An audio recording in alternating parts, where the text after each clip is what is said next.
নবী করিম সাল্লাল্লাহু আলাইহি সাল্লাম শত্রুর কাছে, অন্য ধর্মের মানুষের কাছে, অমুসলিমদের কাছে পর্যন্ত বিশ্বস্ত ছিলেন।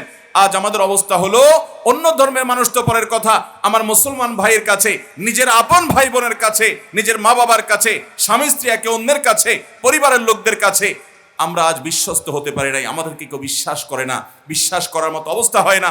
আপনি চোখ বন্ধ করে একজন নির্ভরযোগ্য মানুষ, যাকে বিশ্বাস করতে পারবেন কোটি কোটি টাকার জন্য, যার ব্যাপারে আপনার কোনো ভয় নেই, আশঙ্কা নেই, এরকম একজন মানুষ আপনি চোখ বন্ধ করে তার চেহারা আপনি চোখের সামনে ভাসানটা কঠিন হয়ে যাবে, কষ্টকর হয়ে যাবে। এরকম একটা কঠিন অবস্থা আমাদের মধ্যে আজ বিরাজ করছে। মোহতারাম হাজরিন, এই জন্য ভালো মুসলমান হওয়ার জন্য, আদর্শ মুসলমান হওয়ার জন্য, জান্নাতি মানুষ হওয়ার জন্য, আল্লাহর প্রিয় বান্দা হওয়ার জন্য, ইসলামে পরিপূর্ণ দাখিল হওয়ার জন্য আমাদের আখলাকগুলোকে সুন্দর করার কোনো বিকল্প পথ খোলা নাই।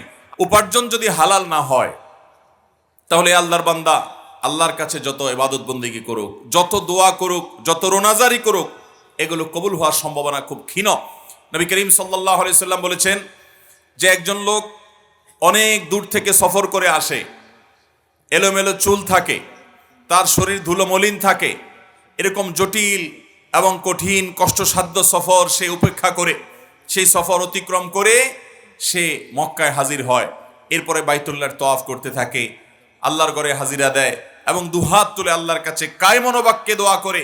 তার দোয়া দেখে হয়তো আমাদেরও মনে হবে যে এই দোয়া কিভাবে বিফলে যেতে পারে, অথচ নবী সাল্লাল্লাহু আলাইহি সাল্লাম বলেছেন আন্না ইউস্তাজাবু লিযালিক, তার দোয়া কিভাবে কবুল হতে পারে?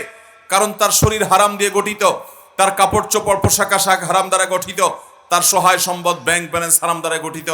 তার বাইতুল্লাহ গিয়ে দুহাত তুলে আল্লাহর কাছে কায়মনোবাক্যে দোয়াটাও কবুল হবে না, কারণ তার শরীর হারাম দ্বারা গঠিত, উপার্জন হারাম দ্বারা গঠিত।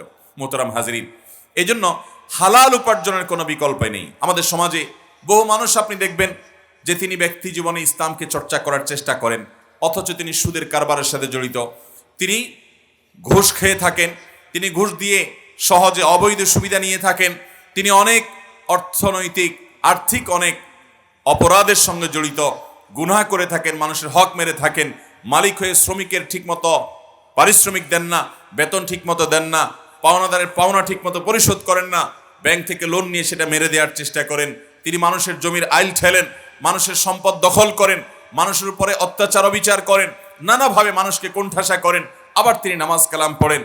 এই আল্লাহর বান্দা তিনি কখনো খাঁটি মুসলমান হতে পারবেন না। তার জন্য জান্নাতে যাওয়ার পথ অত্যন্ত কঠিন। কারণ নবী করিম সাল্লাল্লাহু আলাইহি সাল্লাম বলেছেন, তোমরা কি জানো আতাদরুনা মানিল মুফলিস, তোমরা কি জানো সবচাইতে ভিখারি অভাবীকে? সাহাবা একরাম বললেন, আল মুফলিসু ফিনা মাল্লা দিনার লাহু ওয়ালা দিরহামা, হে আল্লাহর রাসূল, আমাদের মধ্যে যার টাকা পয়সা নাই আমরা তো তাকেই মুফলিস মনে করি, সেই তো ভিখারি, সেই তো অভাবী। নবী রাসূলুল্লাহ সাল্লাম বলেছেন, আমি সেই মুফলিসের কথা বলছি না, আমি বলছি এমন এক মুফলিসের কথা, যেই মুফলিসটা প্রকৃত অর্থে এবং সবচেয়ে বড় মুফলিস, সবচেয়ে বড় অভাবী, সবচেয়ে বড় অসহায়, সবচেয়ে বড় হতদরিদ্র, এই মানুষটা হলো সে, যে মানুষটা দুনিয়া থেকে চলে যাবে অনেক নেক আমল নিয়ে, তার জীবনে অনেক কোরআন খতম সে করেছে, অনেক হজ উমরা সে করেছে, অনেক ইবাদত বন্দেগী সে করেছে, অনেক ওয়াজ মাহফিল সে শুনেছে, অনেক ওলামাদের খেদমত সে করেছে, অনেক ওলামাদের হাদিয়া তোফা সে দিয়েছে, অনেক ভালো ভালো কাজ করেছে, অনেক জিকির আজকার সে করেছে, অনেক তাসবিহ তেলাওয়াত সে করেছে, অনেক দিনের ইলম সে অর্জন করেছে, অনেক ভালো কথা সে শুনেছে, অনেক ভালো কথা সে বলেছে, অনেক নফল আমল সে করেছে, অনেক নফল দান দক্ষিণা সে করেছে, অনেক মানুষের উপকার সে করেছে। সে তো মনে করেছে এত নেক আমল করে যাচ্ছি, আল্লাহর কাছে জান্নাত ছাড়া আমার কি বা প্রাপ্য হতে পারে। কিয়ামতের ময়দানে সে যখন হাজির হবে, তখন দুনিয়াতে সে কারোর হক মেরেছে, কারোর সম্পদ আত্মসাৎ করেছে, কারোর হক নষ্ট করে কাউকে অপমান করেছে, কাউকে অপদস্থ করেছে, কাউকে গালমন্দ করেছে, কারোর প্রতি জুলুম করেছে, কারোর উপরে অত্যাচার অবিচার করেছে। নিরীহ মানুষ দুনিয়াতে সে কিছু বলতে পারে নাই। রিকশাওয়ালার প্রতি হয়তো আপনি অবিচার করেছেন, আপনি হয়তো যুবক মানুষ দু চারজন একত্র হয়েছেন, কলেজ ইউনিভার্সিটিতে পড়েন, আপনি হয়তো কোনো পাবলিক বাসে উঠেছেন, চুন থেকে নুন খসলো, আর কন্ট্রাক্টর বা আপনি বাসের হেল্পার বা ড্রাইভার বা অন্য কোনো নিরীহ মানুষের উপর আপনি চড়াও হয়েছেন, আপনি একটা মুখ খারাপ করে কথা বলেছেন, ভয়ে তারা কোনো জবাব দিতে পারে নাই। দুনিয়ার এরকম যত মানুষের প্রতি আপনি অবিচার করেছেন, যত মানুষের হক নষ্ট করেছেন, হারাম উপার্জন করেছেন, অন্যায়ভাবে মানুষের সম্পদ আত্মসাৎ করেছেন, এই সকল পাওনাদার কিয়ামতের ময়দানে উপস্থিত হবে এবং আল্লাহর কাছে আসামি হিসাবে আপনাকে দাঁড় করিয়ে তারা বিচার দিবে, আল্লাহ দুনিয়াতে আমরা বিচার পাই নাই, আজ আমরা বিচার চাই। প্রতিটা মানুষ তার বিচার আল্লাহর কাছ থেকে পাবে, কারণ তিনি আহকামুল হাকিমিন। তখন সারা জীবন অনেক নেকামল, অনেক ওমরা, অনেক হজ, অনেক ভালো কাজের সওয়াব নিয়ে, সওয়াবের পাহাড় নিয়ে কিয়ামতের ময়দানে উপস্থিত হয় আল্লাহর বান্দা। তার কাছে কোনো পাওনাদার তার পাওনা নিয়ে যখন হাজির হবে, আল্লাহ রাব্বুল আলামিন তখন তার নেকামল থেকে কিছু দিয়ে মামলা নিষ্পত্তি করবেন। আরেক পাওনাদার হাজির হবে যে আল্লাহ আমাকে গালি দিয়েছে, আমি কিছু বলতে পারি নাই। তখন আল্লাহ রাব্বুল আলামিন আপনার নেকামল থেকে, ওই লোকের নেকামল থেকে কিছু দিয়ে ওই বেচারা মাজলুম যিনি দুনিয়াতে ছিলেন তার মামলা নিষ্পত্তি করবেন। এভাবে পাওনাদারদের মামলা নিষ্পত্তি করতে গিয়ে এ আল্লাহর বান্দা যত আমল করেছে কষ্ট করে, সকল আমল পাওনাদারকে দিয়ে আল্লাহ রাব্বুল আলামিন পাওনাদারদের পাওনা পরিশোধ করবেন। কিন্তু ততক্ষণেও তার পাওনাদার শেষ হবে না, পাওনাদার আরো থাকবে। আমল শেষ হয়ে গেছে, পাওনাদার আরো আছে। তখন আল্লাহ রাব্বুল আলামিন পাওনাদারদের যে পাপের বোঝা, তাদের যে গুনাহের বোঝা, সেটা তাদের জুলুমের অনুপাতে, প্রাপ্যতার অনুপাতে, তাদের প্রতি জুলুমের অনুপাতে, তাদের হক অনুপাতে আল্লাহ তাআলা এই দুনিয়া থেকে নেকামলের পাহাড় নিয়ে যাওয়া মানুষটার কাঁধে আল্লাহ তাআলা তুলে দিবেন। এবং একটা পর্যায়ে সকল পাওনাদারদের মামলা যখন নিষ্পত্তি হবে, ততক্ষণে এই ব্যক্তি এই সমস্ত পাপের বোঝা মাথায় নিয়ে জাহান্নামে চলে যাবে, অথচ সে অনেক নেকামল করে গিয়েছিল। মোহতারাম হাজিরিন, এই ভয়াবহ চিত্র থেকে যদি আমরা বাঁচতে চাই, তাহলে আমাদের প্রতিটি টাকা, প্রতিটি পয়সা টনটন করে বাঁচতে হবে। হারাম থেকে আমাদেরকে বেঁচে থাকতে হবে। হারাম থেকে বেঁচে থাকার মতো কঠিন কাজ আমাদের এই সমাজে আরেকটা নাই। কারণ আপনি হালালের পথে থাকবেন, আপনি হয়তো সম্পদশালী হতে পারবেন না। আপনি হালালের পথে থাকবেন, হয়তো আপনি সমাজে প্রভাব প্রতিপত্তিশালী হতে পারবেন না। আপনি হালালের পথে থাকবেন, হয়তো আপনার বাবা মাও আপনাকে ভালো চোখে দেখবে না। আপনি হালালের পথে থাকবেন, আপনি বন্ধু বান্ধব পাবেন না। হালালের পথে থাকবেন, হারাম বর্জন করবেন, আপনার স্ত্রী সন্তানরা হয়তো আপনার উপর সন্তুষ্ট থাকবে না। হয়তো অনেক ওলামা ইকরামের কাছে আপনি কদর পাবেন না। কিন্তু মনে রাখবেন, আপনি যদি হালালের পথে থাকেন, আপনি যদি হারাম বর্জন করেন, সবচেয়ে বড় যে নেয়ামতটি পাবেন তা হলো মানসিক প্রশান্তি। নবী আলাইহিস সালাম বলেছেন, লাইসাল গিনা বিকাসরাতিল আরদ ওয়ালাকিন্নাল গিনা গিনান নাফস। অনেক সম্পদের মালিক হওয়া এটার নাম ধনী হওয়া নয়, এটার নাম সচ্ছলতা নয়। সচ্ছলতা হলো মনের সচ্ছলতা। যে ব্যক্তি অল্প পেয়েছে সেটাতে তিনি সন্তুষ্ট, তার কোনো অভাব বোধ নেই, তার ভিতরে কোনো কমতি আছে এটা তিনি মনে করেন না, তার হাত পা সুস্থ, তার মস্তিষ্ক ভালো, তার দৃষ্টিশক্তি আছে, শ্রবণ শক্তি আছে, তিনি সুস্থ স্বাভাবিক মানুষ, তিনি নিজেকে সুখী মানুষ মনে করেন। তার যা আছে সেটা নিয়ে তিনি খুশি, আল্লাহর দরবারে শুকরিয়া আদায় করেন। এই লোকটা হলো আল্লাহর জমিনে সচ্ছল। আরেকজনের লক্ষ লক্ষ কোটি কোটি টাকা আছে, কিন্তু তার আরো চাহিদা আছে, আরো ডিমান্ড আছে, আরো অভাব আছে। এই লোকটা প্রকৃত অর্থ অভাবী। মোহতারাম হাজিরিন, এই জন্য হক হালালের পথে চলা, হালাল উপার্জনের পথে চলা, এটা দুনিয়ার সবচেয়ে কঠিন কাজগুলোর মধ্যে একটি। আজ বহু নামাজি মুসলমান আপনি পাবেন, বহু রোজাদার মুসলমান পাবেন, হালাল উপার্জনকারী মুসলমান আপনি খুব একটা পাবেন না। কোরআনে কারীম যদি খোলেন আপনি দেখতে পাবেন আল্লাহ তাআলা বলেছেন, ইয়া আইয়ুহার রাসূল, ইয়া আইয়ুহার রাসূল কুলু মিনাত তাইয়্যিবাত ওয়া আমালু সালিহা। হে রাসূলগণ, হে নবীগণ, আপনারা হালাল উপার্জন করুন, হালাল ভক্ষণ করুন। এরপর আল্লাহ বলেছেন ওয়া আমালু সালিহা, নেকামল করুন। নেকামলের কথা আল্লাহ পরে বলেছেন, ইয়া আইয়ুহার রাসূল কুলু মিনাত তাইয়্যিবাত। হে রাসূলগণ, নেকামল এর কথা আল্লাহ পরে বলে আগে বলছেন যে আপনারা আগে হালাল উপার্জন করুন, হালাল উপার্জন করুন। এই নির্দেশের পরে আল্লাহ বলেছেন ওয়া আমালু সালিহা, নেকামল করো। আর আমাদের সমাজে বেশিরভাগ মুসলমানরা মনে করেন যে আমরা টাকা পয়সা কামাই করে নেই, এরপরে অনেক টাকা পয়সা যখন হয়ে যাবে, কিছু মসজিদে, কিছু মাদ্রাসায়, কিছু ওয়াজ মাহফিলে, কিছু গরিব দুঃখীকে, কিছু আলেম ওলামাদেরকে দিয়ে বোধহয় আমার আগের সমস্ত পাপ কাটাকাটি হয়ে যাবে, কালো টাকা সাদা হয়ে যাবে, হারামগুলো সবগুলো হালাল হয়ে যাবে। এরকম ধারণা নিয়ে আমাদের অনেক ভাইরা অবৈধ উপার্জন করেন। মনে রাখবেন, বিশেষ করে আমাদের তরুণ ভাইরা যারা আছেন, যুবক ভাইরা আছেন যারা, এই বাংলাদেশকে যদি সোনার বাংলাদেশ হিসেবে গড়ে তুলতে হয়, তাহলে আমাদেরকে সবাইকে সৎ জীবন যাপন করার জন্য সংকল্প করতে হবে, প্রতিজ্ঞা করতে হবে। গোটা সমাজের প্রতিটা মানুষের কাছে আমি অবজ্ঞার শিকার হই, কেউ আমাকে পাত্তা না দেখ, দাম না দেখ, আমি কখনো হারাম উপার্জনের ছিটা ফোটাও আমার মধ্যে আমি আনবো না, হারাম উপার্জন থেকে বেঁচে থাকবো। এই সংকল্প করবো তো ইনশাআল্লাহ। আল্লাহ তাআলা আমাদের সবাইকে হালাল উপার্জন করার তৌফিক দান করুন। সাহাবায়ে কেরামের মধ্যে থেকে কোন কোন সাহাবী বিশেষভাবে তাদের দোয়া খুব দ্রুত কবুল হতো। অন্য সাহাবী এবং তাবিঈগণ তাদের কাছে জিজ্ঞাসা করতেন, কি আমলের কারণে আপনার দোয়া কবুল হয়?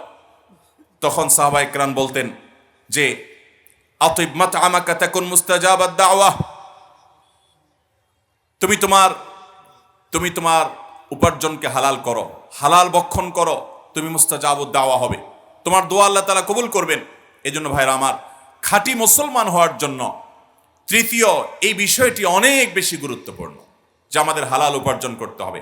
আপনার হালাল উপার্জনে আপনার পরিবার সন্তুষ্ট হবে তখন যদি আপনার পরিবারকে আপনি মুত্তাকি বানাতে পারেন, আপনার সন্তান সন্ততিকে যদি আপনি আল্লাহমুখী করতে পারেন, আখিরাতমুখী করতে পারেন, আল্লাহর সাথে পরিচিত করতে পারেন, রাসূলের সাথে পরিচিত করতে পারেন, কোরআন এবং সুন্নাহর সাথে যদি তারা পরিচিত থাকে, তাহলে তারা আপনার হালাল উপার্জনকে অ্যাপ্রিসিয়েট করবে, তারা আপনার হালাল উপার্জনে তুষ্ট থাকবে, তারা আপনার হারাম উপার্জন থেকে বাঁচার জন্য আপনাকে উদ্বুদ্ধ করবে।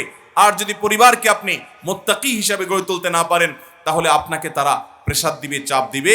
কিন্তু লা তাআতা লি মাখলুকিন ফি মাসিয়াতিল খালিক, ঈমানদার কখনো আল্লাহর অবাধ্য হয়ে কারোর মন জয় করবে না, সেটা নিজের স্বামী হোক কিংবা স্ত্রী হোক, সেটা বাবা হোক, মা হোক, সেটা সন্তান সন্ততি হোক, সেটা সমাজের মানুষের মুখের দিকে তাকিয়ে হোক। ঈমানদার কখনো হারামে পা বাড়াবে না, তাতে গোটা পৃথিবী তার হাতছাড়া হয় হোক। আল্লাহ তাআলা সেরকম খাঁটি ঈমানদার হওয়ার তৌফিক আমাদের সকলকে নসিব করুন। সবাই হালাল উপার্জন করবো তো ইনশাআল্লাহ, হারাম এবং সংশয়পূর্ণ বিষয় থেকে বাঁচবো তো ইনশাআল্লাহ।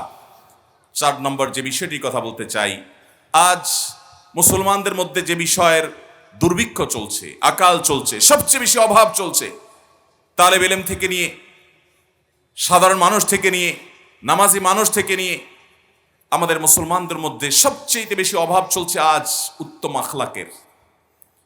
আপনি ভালো মুসলমান হওয়ার কোনো পথ আপনার সামনে খোলায় নাই যদি আপনার আখলাকটা সুন্দর না হয়, আপনার আচরণ যদি সুন্দর না হয়, ভালো মুসলমান হওয়ার কোনো সুযোগ নেই। নবী করিম সাল্লাল্লাহু আলাইহি সাল্লাম বলেছেন, মা মিন শাইইন ইউদাউ ফিল মিজানে আথকালু মিন হুসনিল খুলুক। বান্দার যত আমল মিজানের পাল্লায় উঠানো হবে, যত আমল পরিমাপ করা হবে, যত আমল করবে ভালো আমল সবগুলোই পরিমাপ করা হবে, মন্দ আমলও পরিমাপ হবে। এর মধ্যে সবচেয়ে ওয়েটফুল আমল হবে, সবচেয়ে ভারী আমল হবে উত্তম চরিত্র, সুন্দর আখলাক। নবী করিম সাল্লাল্লাহু আলাইহি সাল্লাম যেন আল্লাহর কাছে দোয়া করতেন, আল্লাহুম্মা হদিনি লি আহসানিল আখলাক ওয়া লা ইয়াহদি লি আহসানিহা ইল্লা আনত ওয়াসরিফ আন্নি সাইয়্যাআহা ওয়া লা ইয়াসরিফ আন্নি সাইয়্যাআহা ইল্লা আনত। আল্লাহ, আপনার কাছে উত্তম আখলাক চাই, উত্তম আচরণ চাই, আমার আচরণকে আপনি ছাড়া কেউ সুন্দর করতে পারবে না, বদ আখলাক থেকে বাঁচতে চাই। ভাইরা আমার, অনেক নামাজি দেখবেন ব্যবহার অত্যন্ত নিকৃষ্ট, অনেক রোজাদার দেখবেন, দাড়িওয়ালা মানুষ দেখবেন যে মানুষের সাথে আচরণ খুব খারাপ করে। একজন মানুষ যদি নামাজি হয় অথচ অহংকারী হয়, একজন মানুষ যদি নামাজি হয় অথচ তার ভিতরে দাম্ভিকতা থাকে, একজন মানুষ যদি আলিম হয় অথচ তার অন্তরে হিংসা থাকে, একজন মানুষ যদি তাহাজ্জুদ গুজার হয়, রোজাদার হয়, দানশীল হয়, অনেক ভালো ভালো কাজ করেন, অথচ তার ভিতরে বদাখলাকি থাকে, তার ভিতরে মানুষকে তাচ্ছিল্য করার মানসিকতা থাকে, মানুষকে ছোট করার মানসিকতা থাকে, মানুষের মধ্যে অহংকার করার মানসিকতা থাকে, এই বদাখলাকটা তাকে জাহান্নামে নেওয়ার জন্য যথেষ্ট হবে। অতএব আমাদের আখলাকগুলো সুন্দর করতে হবে। আমাদের নবী করিম সাল্লাল্লাহু আলাইহি সাল্লাম, সাহাবায়ে কেরাম, খুলাফায়ে রাশেদা, তাবেঈ, তাবে তাবেঈ, আইম্মায়ে মুজতাহিদিন সহ সোনালী যুগের সকল মনীষীদের জীবন দেখবেন, তাদের আখলাকে তারা অনেক বেশি উন্নত ছিলেন। আজ মুসলমানদের মধ্যে আখলাকের অবস্থা এত করুণ, এত কাহিল আমাদের অবস্থা, যে আমাদের আখলাক দেখে বোঝার কোনো উপায় নেই যে আমরা মুসলমান আছি না অমুসলমান আছি। আল্লাহ তাআলা আমাদের আখলাকগুলোকে সুন্দর করার তৌফিক দান করুন। সবাই চেষ্টা করবো তো ইনশাআল্লাহ। আখলাক সুন্দর করার জন্য প্রথমত ভালো আখলাকওয়ালা মানুষদের সাথে থাকবেন, তাদের সান্নিধ্য এবং সোহবত জরুরি। ইয়া আইয়ুহাল্লাযীনা আমানুত্তাকুল্লাহ ওয়া কুনু মাআস সাদিকিন, হে ঈমানদারগণ, তোমরা তাকওয়া অবলম্বন করো আর সত্যবাদীদের সাথে থাকো। আর এর পাশাপাশি আল্লাহর কাছে দোয়া করবেন। নবীজি সাল্লাল্লাহু আলাইহি সাল্লাম আখলাকের জন্য দোয়া করেছেন, আল্লাহুম্মা হদিনি লি আহসানিল আখলাক ওয়া লা ইয়াহদি লি আহসানিহা ইল্লা আনত ওয়াসরিফ আন্নি সাইয়্যাআহা ওয়া লা ইয়াসরিফ আন্নি সাইয়্যাআহা ইল্লা আনত। আল্লাহ তাআলা আমাদের আখলাকগুলোকে, আচরণগুলোকে সুন্দর করার তৌফিক দান করুন। আমাদের পরিবারের সাথে, অধীনস্থ লোকদের সাথে, সহকর্মীদের সাথে, পরিচিত অপরিচিত সকল মানুষের সাথে, এমনকি ভিন্ন ধর্মাবলম্বী মানুষের সাথেও আমাদের আচরণ সুন্দর হতে হবে, আমাদের আখলাক সুন্দর হতে হবে। আমাদের নবী সাল্লাল্লাহু আলাইহি সাল্লামের আখলাক দেখে সুমামা ইবনে উসালের মতো বন্দী কাফের ইসলাম গ্রহণ করেছেন, ঈমান গ্রহণ করেছেন। মোহতারাম হাজরিন, আজ আমাদের আখলাক দেখে অন্য ধর্মের মানুষরা ইসলামে আসাতে পরের কথা, মুসলমানরা বরং ইসলামকে দূর সরার উপক্রম হয়ে যায়। আমাদের প্রিয় নবী সাল্লাল্লাহু আলাইহি সাল্লাম আমানতদার ছিলেন, এটা আখলাকের গুরুত্বপূর্ণ একটা পার্ট। হিজরতের সময় যখন তিনি মক্কা থেকে মদিনায় চলে আসছেন, তখন তিনি আলী রাদিয়াল্লাহু তাআলা আনহুকে তার কাছে রেখে যাওয়া আমানতগুলো বুঝিয়ে দিয়েছেন যে এগুলা অমুক অমুকের আমানত, তুমি এগুলো আদায় করে দিয়ে তারপর আসবে। যাদের জুলুমে অতিষ্ঠ হয়ে তিনি মক্কা ত্যাগ করতে হচ্ছে, সেই মানুষগুলোর রেখে যাওয়া আমানত পর্যন্ত তিনি আদায়ের জন্য সচেষ্ট ছিলেন, দায়িত্ববান ছিলেন, আমানতদার ছিলেন।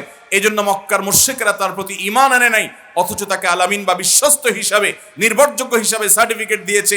নবী করিম সাল্লাল্লাহু আলাইহি সাল্লাম শত্রুর কাছে, অন্য ধর্মের মানুষের কাছে, অমুসলিমদের কাছে পর্যন্ত বিশ্বস্ত ছিলেন। আজ আমাদের অবস্থা হলো, অন্য ধর্মের মানুষ তো পরের কথা, আমার মুসলমান ভাইয়ের কাছে, নিজের আপন ভাই বোনের কাছে, নিজের মা বাবার কাছে, স্বামী স্ত্রী একে অন্যের কাছে, পরিবারের লোকদের কাছে আমরা আজ বিশ্বস্ত হতে পারি নাই। আমাদেরকে কেউ বিশ্বাস করে না, বিশ্বাস করার মতো অবস্থা হয় না। আপনি চোখ বন্ধ করে একজন নির্ভরযোগ্য মানুষ, যাকে বিশ্বাস করতে পারবেন কোটি কোটি টাকার জন্য, যার ব্যাপারে আপনার কোনো ভয় নেই, আশঙ্কা নেই, এরকম একজন মানুষ আপনি চোখ বন্ধ করে তার চেহারা আপনি চোখের সামনে ভাসানটা কঠিন হয়ে যাবে, কষ্টকর হয়ে যাবে। এরকম একটা কঠিন অবস্থা আমাদের মধ্যে আজ বিরাজ করছে। মোহতারাম হাজরিন, এই জন্য ভালো মুসলমান হওয়ার জন্য, আদর্শ মুসলমান হওয়ার জন্য, জান্নাতি মানুষ হওয়ার জন্য, আল্লাহর প্রিয় বান্দা হওয়ার জন্য, ইসলামে পরিপূর্ণ দাখিল হওয়ার জন্য আমাদের আখলাকগুলোকে সুন্দর করার কোনো বিকল্প পথ খোলা নাই। আপনি আমানতদার হতে হবে, আপনাকে বিনয়ী হতে হবে, অহংকার বর্জন করতে হবে, অন্তরে কারোর প্রতি হিংসা থাকবে না, উম্মার প্রতি কল্যাণ কামনা থাকবে, এমনকি অন্য ধর্মের মানুষেরও কল্যাণ কামনা থাকবে। আপনার দ্বারা প্রতিবেশীর হক নষ্ট হবে না, কারোরও কোনো হক নষ্ট হবে না। আল্লাহ তাআলা আমাদের সবাইকে সেরকম আখলাকওয়ালা মুসলমান হওয়ার তৌফিক দান করুন।